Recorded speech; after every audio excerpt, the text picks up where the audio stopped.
Hello viewers, অচিন্তদার free coaching চ্যানেলে তোমাদের সকলকে স্বাগত জানাই।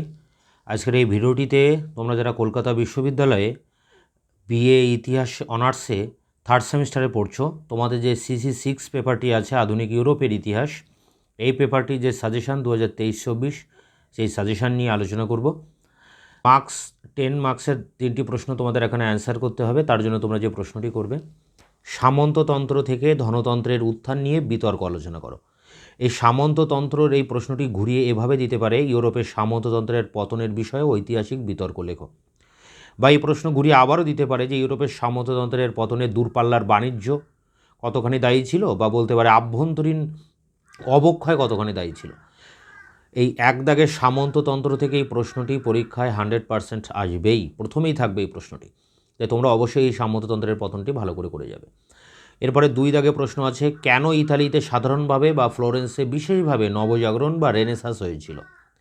প্রশ্ন ঘুরিয়ে এভাবে দিতে পারে, ইতালিতে কেন রেনেসাঁস বা নবজাগরণ হয়েছিল। তো ইতালির নবজাগরণ কেন হয়, এটা এই দ্বিতীয় 2 দাগে এই প্রশ্নটি থাকবে পরীক্ষায়, 100% থাকবে, কোনো মিস নেই এর। 1 এবং 2 দুটোই করবে, তাহলে এখান থেকে তোমরা কিন্তু দুটো প্রশ্ন পেয়ে যাবে। এরপরে 3 দাগে দেখো, ধর্ম সংস্কার আন্দোলনে মার্টিন লুথারের ভূমিকা আলোচনা করো। খুবই ইম্পর্টেন্ট প্রশ্ন এই মার্টিন লুথারের ভূমিকা। এরপরে 4 নম্বরের প্রশ্নটি দেখো, এনক্লোজার আন্দোলন কিভাবে ইংল্যান্ডের সমাজ ও অর্থনীতিতে ব্যাপক পরিবর্তন নিয়ে এসেছিল। এনক্লোজার মুভমেন্ট বা বন্দীকরণ আন্দোলন বলতে পারে, এই প্রশ্নটিও তোমরা করবে। 5 দেখো, ষোড়শ শতকে ইউরোপের মূল্য বিপ্লব সম্পর্কে প্রবন্ধ লেখো। 6 আছে ইউরোপের শিল্প স্থাপত্যের উপর মানবতাবাদের প্রভাব। তাই একে যে প্রশ্নটি, 2 যেটা বললাম ইতালির নবজাগরণ, আর এখানে আছে মানবতাবাদ, এই দুটোর একটা কিন্তু তোমাদের অবশ্যই পরীক্ষায় আসবে। 7 আছে নতুন বিশ্ব আবিষ্কারের পেছনে প্রধান অনুপ্রেরণা কী ছিল। নতুন বিশ্ব আবিষ্কারের প্রশ্নটি ঘুরিয়ে এভাবে দিতে পারে, নতুন বিশ্ব আবিষ্কারের পেছনে সোনা, গৌরব ও ধর্ম কী ভূমিকা নেয়। 8 দাগে করবে প্রতি সংস্কার আন্দোলন সম্পর্কে একটি প্রবন্ধ লেখো। তো এই 8টি প্রশ্নই মূলত তোমাদের জন্য ভেরি ভেরি ইম্পর্ট্যান্ট। এই 8টি প্রশ্ন করলে তোমরা এখান থেকে 3টি প্রশ্ন কমন পেয়ে যাবে। এরপরে আমরা দেখব 5-এর প্রশ্নগুলো কী আছে।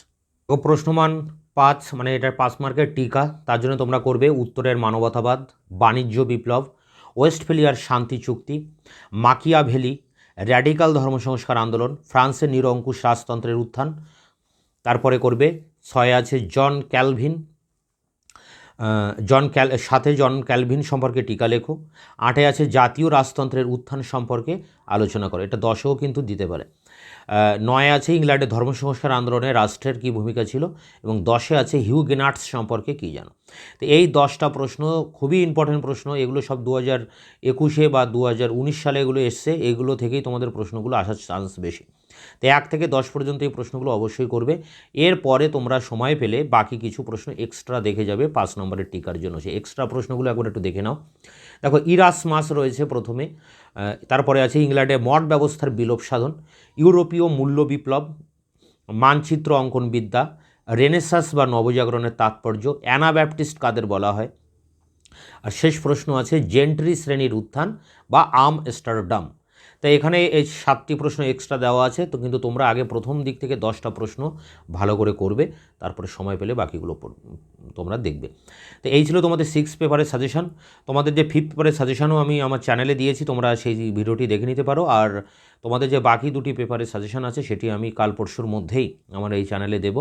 তাই তোমরা এই চ্যানেলটিকে অবশ্যই সাবস্ক্রাইব করে রাখবে এবং বন্ধুদের কাছে পারলে শেয়ার করবে। তোমাদের পরের যে সেমিস্টার আসছে 4th সেমিস্টার, সেটার শুরু থেকেই আমি প্রত্যেকটা পেপারের সাজেশন দেবো, এবং সাজেশন ধরে ধরে কিন্তু এক একটা প্রশ্ন অ্যান্সার আমি ডিসকাস করব এবং তার নোটসও তোমাদের দিয়ে দেবো। আমার এই চ্যানেলটার মূল উদ্দেশ্য হচ্ছে ফ্রিতে টিউশন পড়ানো। তোমরা এই চ্যানেলে সাবস্ক্রাইব করে রাখলে তোমরা কিন্তু বিশেষভাবে উপকৃত হবে।